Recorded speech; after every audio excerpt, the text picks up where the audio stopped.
Today, I'm going to show you how to design your custom walk-in pantry and also give you a few ideas to think about before you get started. I'm Melissa and you've just popped into Life's a Journey with Melissa Diane. Please hit the subscribe button and click that bell. That way you know when all the new videos are coming out. Now, if you're currently remodeling a pantry that you already have or maybe building one completely from scratch, then you're in the right spot. I have a few pictures and a short video and I really think it's going to help you a bunch. First of all, the big question to ask yourself is, what am I going to use this space for? I have 5 things I think that are important to think about before you actually build your custom pantry.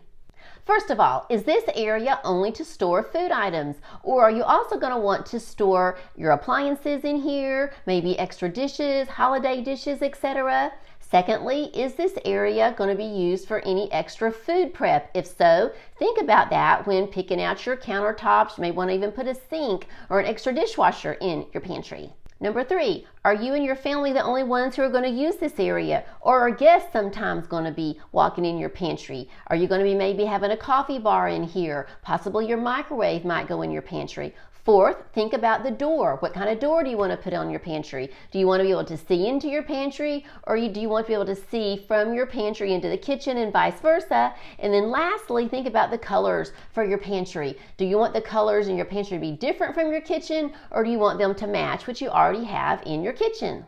Now, once you have all that figured out, now you're ready to get some paper and a pencil and draw out what you want your pantry to look like. So here's the floor plan for our walk-in pantry. You enter the pantry at the top coming in from the kitchen, and the measurements are approximately 18 feet long by 8 feet wide with 10-foot ceilings before the cabinets and the shelving are built in. And at the bottom of the picture, you can see there's a sink with a window above it. The areas in green on the left and at the bottom are cabinets above and below the countertop. And the gray shaded areas on the right are floor-to-ceiling open shelves. That shelving area will have a ladder to move around, and that will provide access to items on the top shelves. Now here's the basic framing showing the entry into the pantry from the kitchen. You can see the window there on the back wall. And these are views showing the rest of the framing of the pantry. And as the sheetrock is added, it really started to look like a real room. The lower cabinets are now being put in. Directly below the window there is that sink, and to the left of the sink will be a dishwasher, and to the right of the sink will be a special pull-out and up shelf that will hold a large mixer. And the upper cabinets are now in place, and in the corner of the lower cabinets right there, a Lazy Susan will be built in. Now the floor-to-ceiling shelving has begun, and the walk-in pantry is really starting to take shape. Now, as we walk into the pantry from the kitchen, on the left we have a nice area from floor to ceiling for storing cookbooks, and they will be easy to get to when running around the kitchen, and this was a great idea from our builder.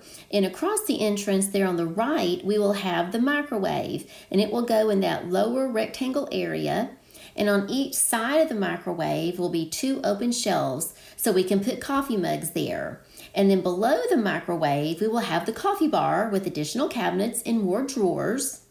And then over there in the corner, you can see on the lower portion, that's where the Lazy Susan is going to go. And then above that, the upper cabinets, those will all be finished out with some gorgeous glass doors. And then crown molding will go all along the top of the cabinets so they match the top of the kitchen cabinets. Now below that window sink, there will be a pull-out trash container, and then to the right is where that special shelving for the KitchenAid mixer will go, and to the left will be the dishwasher. Now as we step back, we can get a really good look at the floor-to-ceiling shelving.